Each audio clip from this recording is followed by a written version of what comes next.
What's going on, everybody? It's your boy JP back again with another video. And today I have the Realme GT2. Now, this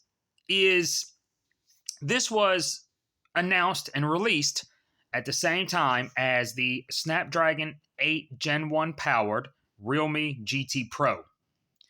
But the standard Realme GT2 actually has the Snapdragon 888. It does maintain a lot of what the Pro offers.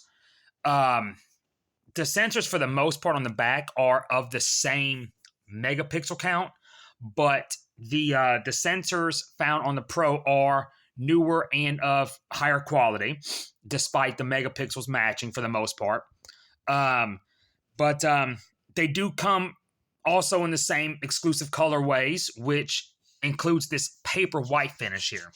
And it is really, really, really, really nice. This is one of my favorite materials on a phone. It feels just really good. As you can see, the always-on display there, in-display fingerprint sensor. I don't know if I have it set on this finger right here now. Okay, I do. Okay. All right. I wasn't sure if I had it on that finger there or not. But it's ultra fast. It does have facial recognition as well, which is super fast. It is a 6.6-inch display.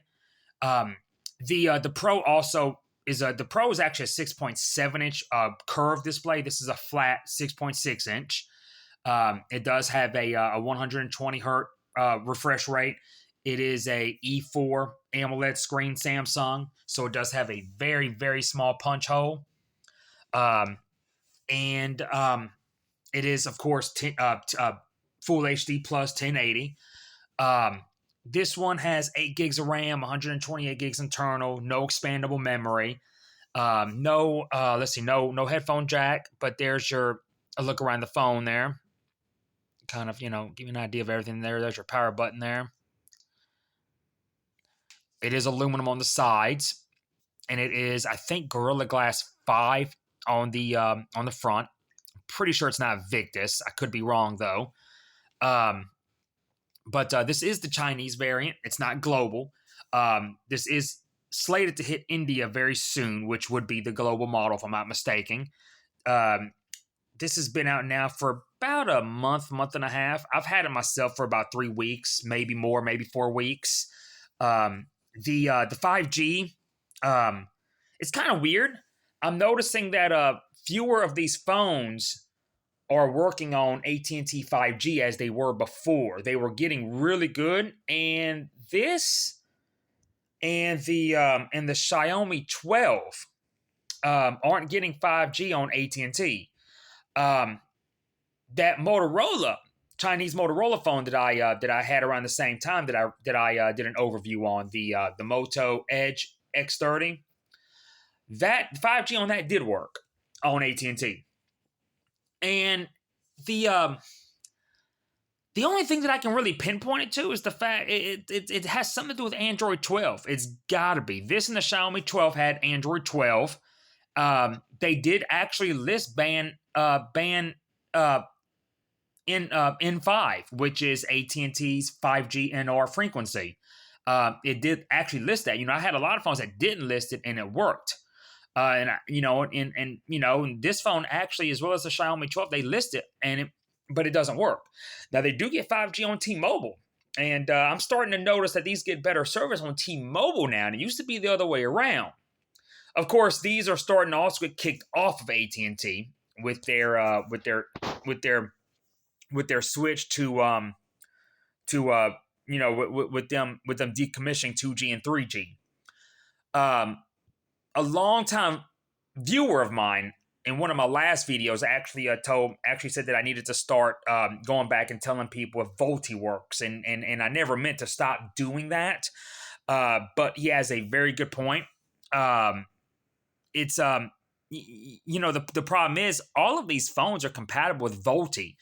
The issue is that AT&T they have to. AT&T isn't letting every and the only pattern that I see is with foreign phones, because unlocked phones like Motorola's and US sold OnePlus phones get VoLTE on AT&T.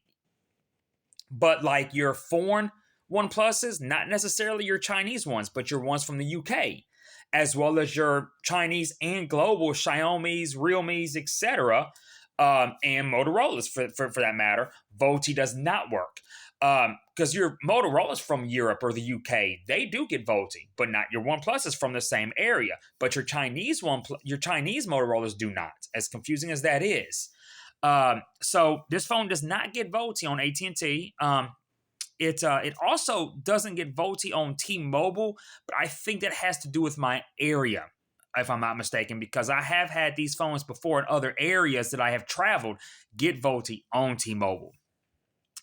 So, you know, I'm able to test AT&T a lot more than T-Mobile because I don't always have T-Mobile service. I have it sometimes when I'm testing it, which is once every 4, 5, maybe 6 months, 2 or 3 times a year.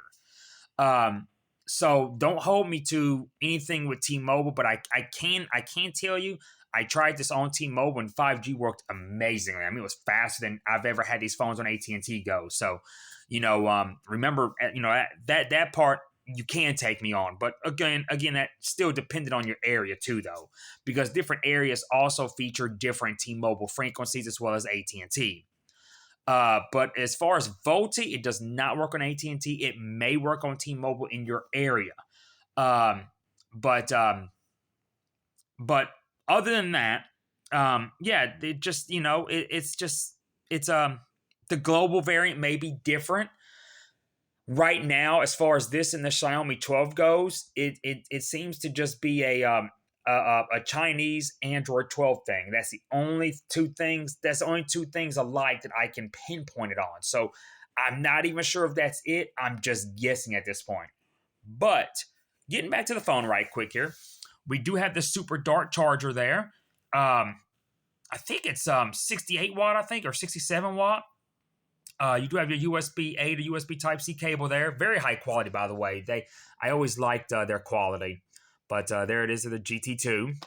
There's your SIM ejector tool, reading material. There's your case that comes with it. I wish it was clear. It's a TPU case, but it's not. I wish it was a clear one so you could really show off the aesthetics of this phone. Because honestly, this phone is more slippery with that case on than it is without. Because the grip on this phone right here, the paper white, is so awesome. It literally feels like paper. More reading material. Speaking about paper, you know, the other half of the box here. But yeah, this phone right here, it runs the what Realme calls the Realme UI 3.0, but it's just Color OS 12. And it is very close to Oxygen. A lot of people are worried about that convergence, but I'm telling you, there's really nothing to be worried about. Color OS, I think a lot of I in my opinion, especially the last couple of iterations of it, have built just a few more things on top of Oxygen. It was always more bubbly than Oxygen, but as of the OnePlus 8, you know, as I've said many times in the past year and a half, they were already, you know, Oxygen was already starting to get more bubbly than stock Android anyways, well before, you know, they ever announced anything like Oxygen and Color OS being combined. But again, this does have the Snapdragon 888. It is a 50 megapixel sensor here in the back, the main one. It's they call it a matrix camera. Beautiful phone. I mean, it's gorgeous, and it does take decent photos. I don't know how much better the Pro is, but the sensors are the same megapixel count as I've said. This phone, it does run Android 12, and it's, you know, out of the box, you know, but it just doesn't have the Snapdragon 8 Gen 1. It's the 888. A lot of people are probably going to wonder, you know, well, what's better about this as opposed to the original Realme GT, because that also had the Snapdragon 888. Well, for one, that may or may not have Android 12 yet. I'm sure it'll get it, but this has it out of the box. This is also a bigger display. You know, your Realme GT was only 6.4 inches. This is 6.6 inches, almost 6.7 inches. So, you know, in my opinion, that's, that's a plus there because your lower end Realme GTs, like your Realme GT Neo 2, had a bigger screen, a 6.6 or 6.7 inch display, but it had the Snapdragon 870, not the 888. So it was kind of a trade off.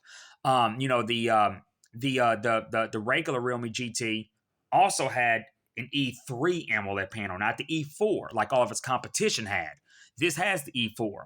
Granted, the competition is going to come out with the E5. I think the Pro has the E5 actually, but you're still going to see a lot of competitors this year more so that are going to stick with the E4. I think, as opposed to moving over to the E5 because cost of material goes up from there, and of course, right now during COVID, it's going to be even higher because of all of the shortages. So I don't think you'll see as many of its competitors jump to the E5 as you did last year when they were jumping to the E4. So this won't seem as outdated, if you know what I mean. There's also fewer differences between the E5 and E4 as opposed to the E4 and E3. So the E5s I think have the variable refresh rates and stuff like that where they go from 1 to 120 or 144 or whatever the phone has, 165 like the Red Magic phones. Speaking of which, I will have the Red Magic 7 pretty soon in about 2 or 3 weeks to review. I will also have the Black Shark 4 Pro, and which is also oddly enough a 2022 phone, at least globally anyways, with the Snapdragon 888 like this phone. But got a couple other goodies coming up. I still got a couple of smartwatches to do that I'm behind on. But just figured I wouldn't ramble as much here. Just kind of give you a rundown of the general specs and what's in the box here. The right out of box experience. But it's a really solid phone. It does have GMS built in. Don't get GMS confused with the Google Play services. GMS stands for Google Mobile Services. Most of these Chinese phones have GMS pre-installed, which makes it super easy to sideload the Google Play services and the store, etc., etc. Generally, they will have their own store that you can find the Play Store on, and when you install the Play Store, it automatically installs the Play services.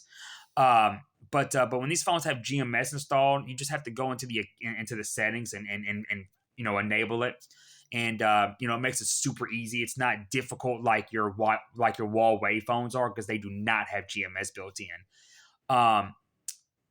Even Xiaomi got away from including GMS for a while, especially last year when they came out with the Redmi K40 Gaming Edition, and then an update came out a month later that added GMS in there that made it really easy. But again, Play Store is super easy to put on here. It's not hard at all. It's actually gotten easier, honestly, through the past couple of years. I hope y'all have enjoyed this video here. Got some questions, hit me up. I know I don't always answer them. I'm trying to catch up. Just have a lot of things going on. But I will see y'all in the next video. Peace out.